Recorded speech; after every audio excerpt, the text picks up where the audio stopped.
Good morning. It's Tuesday morning.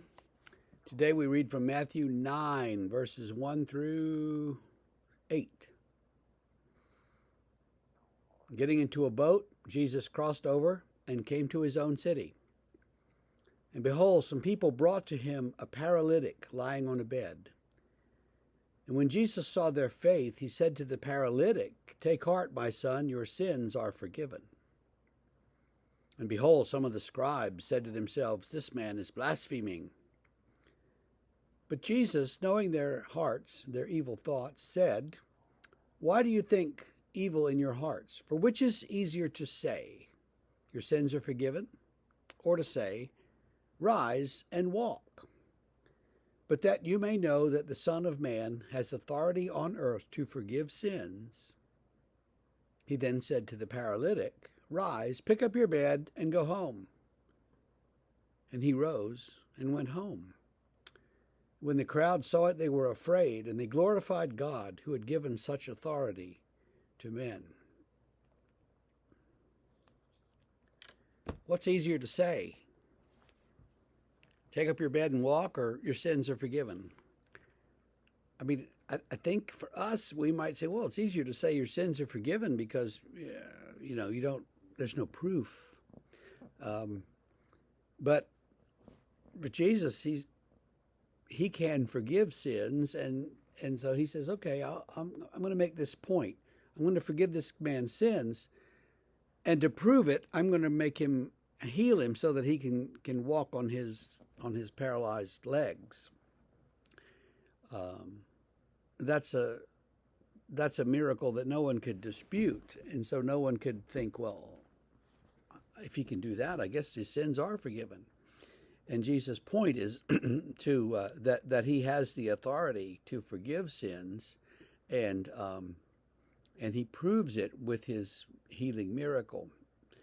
So all through his ministry, he's telling people about the forgiveness of sins, and improving his point with his signs and wonders and miracles.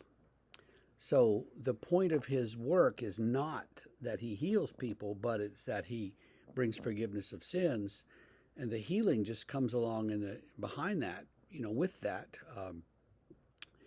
to substantiate that and to prove that to people who otherwise might not believe.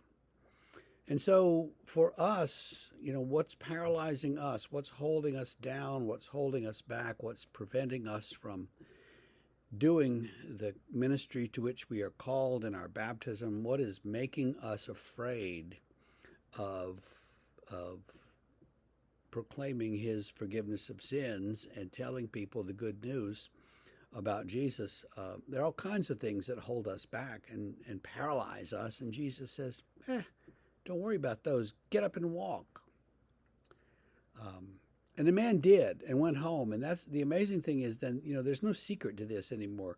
This guy, we recognize him. He's the one who couldn't walk. And now look at him. He's running around. Something happened. Somebody did something. Medicine in those days was mostly about putting, cream on your head and stuff. They didn't have they didn't have drugs. And they didn't have a lot of techniques to heal things that got broken, like, you broke your back or broke a bone or whatever. And so something must have happened to this guy. And whatever it was, whoever it was, we want to know who did it. And they glorify God because of Jesus' authority. And they're beginning to see this guy is different. He's not simply like the other prophets. He's different. And we're going to follow him.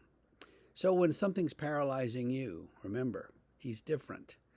And pray and get that strength. See you tomorrow.